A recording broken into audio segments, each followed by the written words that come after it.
Morning, friends. Ash here, WAT News with the 2020 election update. It's December the 4th, 2020. Caught this article coming out of Gateway Pundit. Breaking: Governor Kemp calls on Secretary of State Raffensperger to call for a signature audit in the state, by Jim Hoft.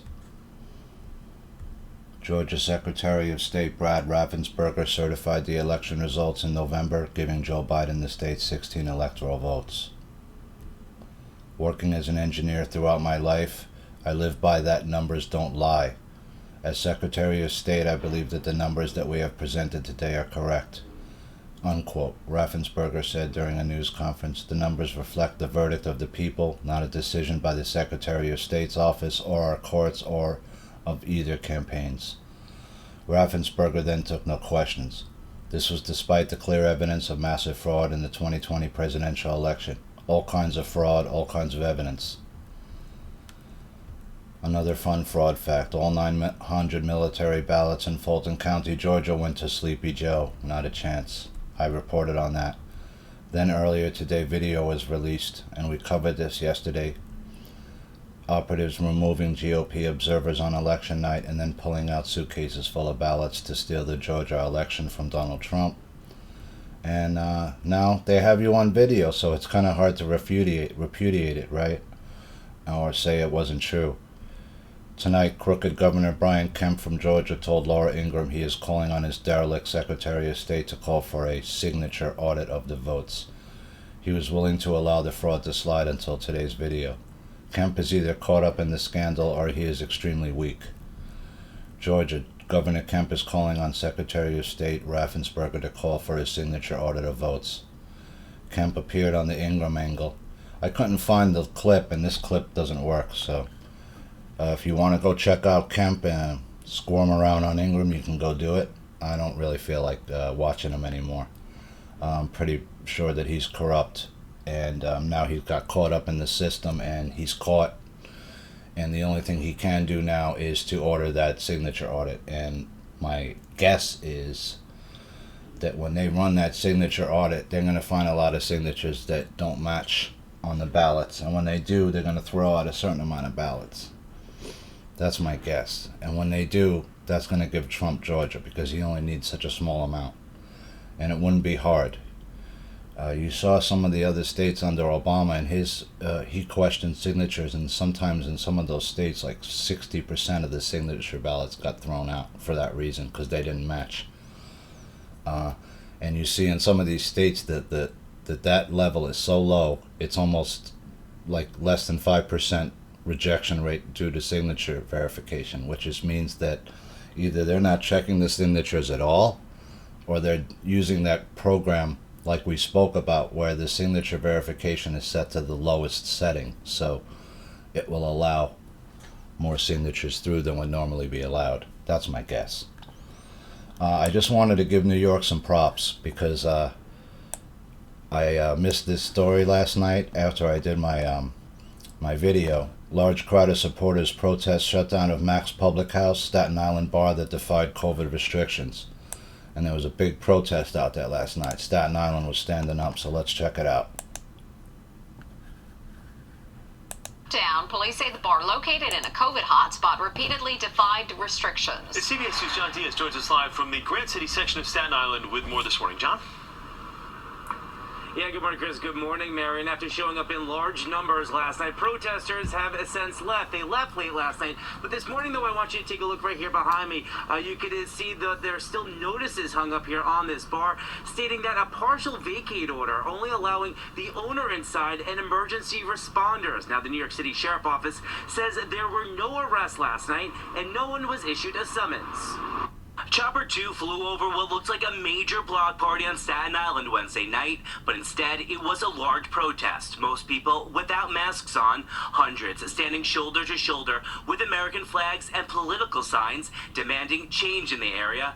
demonstrating in front of New York City sheriff's officers who were guarding the front of Mac's Public House. It's a bar and restaurant that was forced to close when its owners refused to stop indoor dining in an orange zone after several warnings. The general manager seen here getting escorted out in handcuffs Tuesday night for defying the order. They're just trying to support their family. Kevin Smith was mixed in with the group of supporters, voicing his concerns over why he believes this enforcement is wrong. There's people doing heroin and defecating on the subway, and I think that spreads the virus a lot more than some people having a drink in Staten Island. Keith McIlarney is the owner and feels he is being stopped from making money. I'm allowed to be inside my private property. I pay my rent, and within paying my rent, they're saying right now I can't serve food and I can't serve alcohol. However, the guidelines for orange zone areas allowed him to serve takeout alcohol and outdoor diners. The area has one of the highest COVID infection rates in the city. The zip code it's in is at 8.62%. But this local business owner tells us restrictions are too tough. It's not enough for someone operating in New York City. We pay high city tax, we pay high state tax. We pay high federal tax like everybody else. A lot of us need to operate above a certain capacity just to be able to even pay our bills and pay our staff. That is why many supporters showed up. At a certain point, like people, like people on the left like to say, our body, our choice. But business owner Larry Tajudin, who works next to the bar, wonders why everyone can't come together to slow the spread. Why can't we just all be on one page? Now, some other business owners telling us that they are aware of the increase in COVID cases here in this area, but they feel, though, that their hands are tied with little to no help, they say, from, local, state, and federal authorities. We're live this morning from Grand City, Staten Island. John Diaz, CBS 2 News. All right, John, thank you. Okay, well, I wanted to report that because that's important, right? You have Staten Island starting to stand up, and the guy's right, by the way. I used to work in food in restaurants in the past. If you have even 2 or 3 nights a week where you're not making much money and you're slow, you can go under. It's that simple, because your rents in New York are extremely high, and that's the problem. No, that's part of the issue here, right? You can't make a living, right? If you're a business, you got to have the right rent, and you got to have that rent locked in. And what happened with a lot of unfortunately here, is that when a lot of these leases came up, the landlords just jacked the rent up to like impossible levels for a business to pay, and a lot of businesses just went out of business. They went out of business, and I guess the owner will take a tax write-off if he can't rent out his space, right? But the business guy gets hurt. So big news coming out of Georgia, right? Georgia Governor Kemp calls for signature audit following CCTV footage again of late-night ballot malarkey. So I won't read it, but Zero Hedge also reporting the same story. So Governor Kemp's under a lot of pressure. He's now saying he already called for the signature audit, and Raffensperger didn't do it. That's sort of like what he's making it appear. But here he says, I called early on for a signature audit. Well, you're the governor. Right? Aren't you the governor of your state? Can't you do that then? If you call for it and your underling doesn't obey your order, then you need to speak with your underling and order him to do it, right? Which is, it seems like, what's happening now. So is it, Kemp obviously is not a Trump guy. Raffensperger definitely isn't. But the question's going to be, is, Kemp going to go down with the ship with what Raffensperger did, or is he going to try to save his ass now? He's trying to save his ass. So we'll see how that plays out. This story slipped through, and I didn't hear anybody talking about this, and I caught it yesterday, but I didn't have time to go into it. Bill Clinton couldn't stay away from Jeffrey Epstein, visited Pedo Island, according to former chief aide. Bill Clinton's former top aide and Chelsea Clinton nemesis Doug Band has told Vanity Fair that former President Bill Clinton did visit Jeffrey Epstein's infamous Pedo Island in January 2003, and then he was unable to push Epstein out of Clinton's orbit since they flew to Africa together in 2002 aboard the pedophile Epstein's private 727 dubbed the Lolita Express. Band said he had no idea about Epstein's sex crimes back then, but got enough bad vibes that he advised Clinton to end the relationship, but Clinton continued to socialize with Epstein and take his money. In 2006, Epstein donated $25,000 to the Clinton Foundation Clinton made more than 24 trips on Epstein's jet around this time, Epstein's flight logs show. In January 2003, according to Ban, Clinton visited Epstein's private Caribbean island, Little St. James. Ban said it was one of the few trips he declined to go on in his time with Clinton. And Vanity Fair. So, you know, we got your name on the flight logs. We got another person now independently putting you there. It's not looking good for you, Bill, right? DNI Ratcliffe says he has given thousands of documents to John Durham. So we're still waiting on Durham, right? What's he going to do? We'll have to see how it plays out. Had a lot of time to look into a lot of stuff with a large staff. Should be some kind of report coming out. I can't really figure Durham, to be honest with you. I don't know if I trust him or not. I think I do. But you had a whole lot of time to do this report, man, and I can't understand what's taking you so long.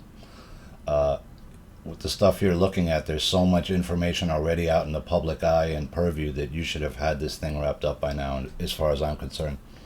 Unless the level of crime is so epic that there's no end to it. I don't know.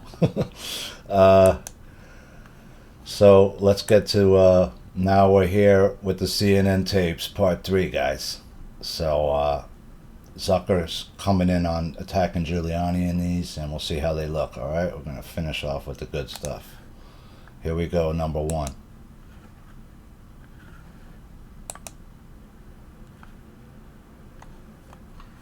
Here we have President of CNN, Jeff Zucker, describing how to cover, in the news, Rudy Giuliani and his legal team, describing this on the 9 a.m. editorial conference call. Play the tape. There is a term for what Rudy Giuliani is suspected of being, which is useful idiot. And then on the Rudy Giuliani story, this is a really important story. It gets tied to the Hunter Biden email disinformation campaign. That's the way we do this, because it's all tied. And part and parcel of one, I know Washington is working on putting that all together. From America's mayor to useful idiot. The real craziness is the client, not the lawyers. Of course. And I wonder if maybe we ought to be pointing that out at something rather specifically. This gets back to Mary Trump. Even this is his pathology. We're back to a sociopath. I'm not saying we should use the word sociopath, as we say, but what others who have dealt with him, Mattis, all of them, coming away and saying this man is crazy. That's that's the real story in some way.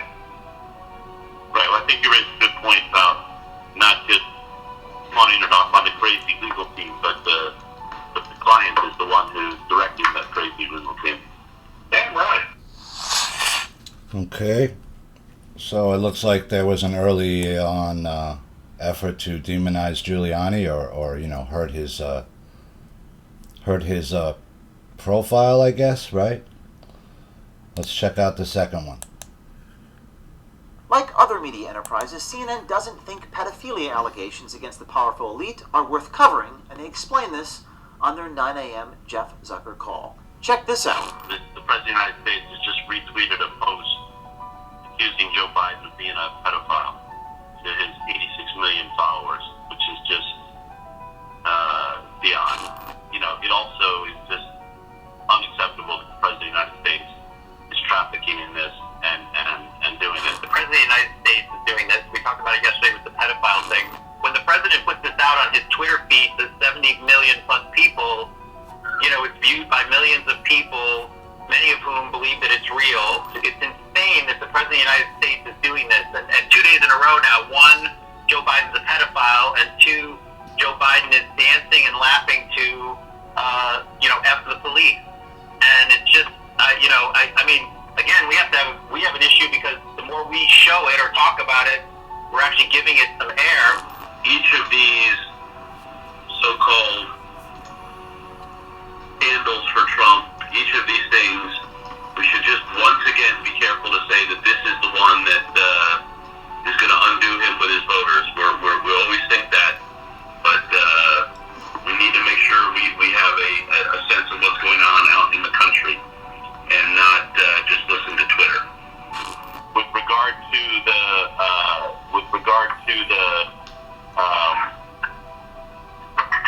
filth that they're spreading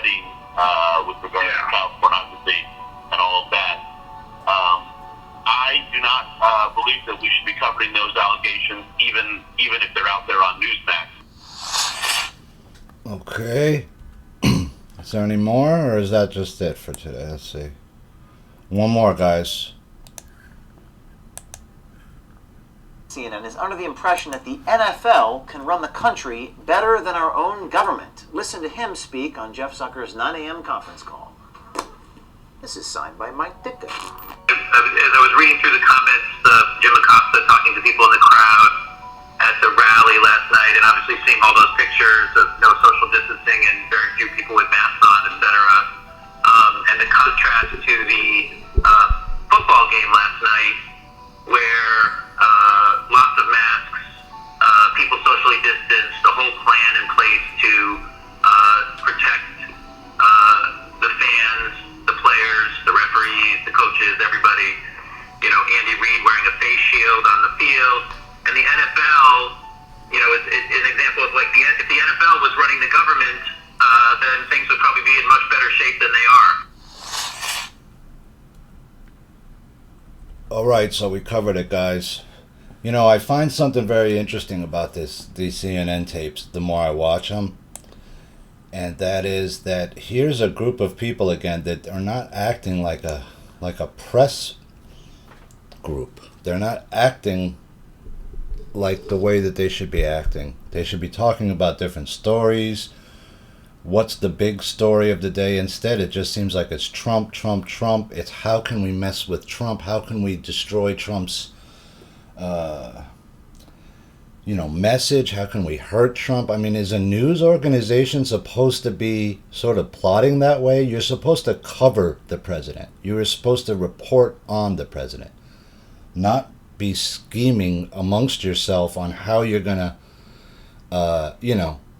hurt his message or hurt him in politically. I mean, that's not what press does, right? Press is supposed to just report, period. You're not supposed to put your personal opinion, unless you're an opinion piece writer, into your stuff, into your work product. That's, to me, what the problem is with these people. They obviously can't stand Trump. They hate his guts for whatever the reason. And Zucker shouldn't hate Trump's guts. Zucker made a lot of money off Trump. A lot. And so it's just funny the relationship that Trump has with Zucker. And I guess it's some love-hate thing. I think Zucker is obsessed with Trump, to be honest with you. I personally think that. And I think he hates his guts for some reason, and he wants to destroy him. And he's using this news network to try to do it. But the problem is nobody watches you anymore because you're a known disinformation agent. So with that, guys, that's the end of my vid for today. We'll check out some more stories as they break. We'll see how Kemp goes, how Georgia goes, how all the states go. New York's standing up a little bit more and more each day. So's Cali. So's other states. So with that, guys, I wish you well. Europe's standing up too. Seeing a lot of protests in Europe. I'm going to start covering that soon. So with that, guys, have a wonderful day. I wish you peace and love. This is Ash, WAT News, signing off.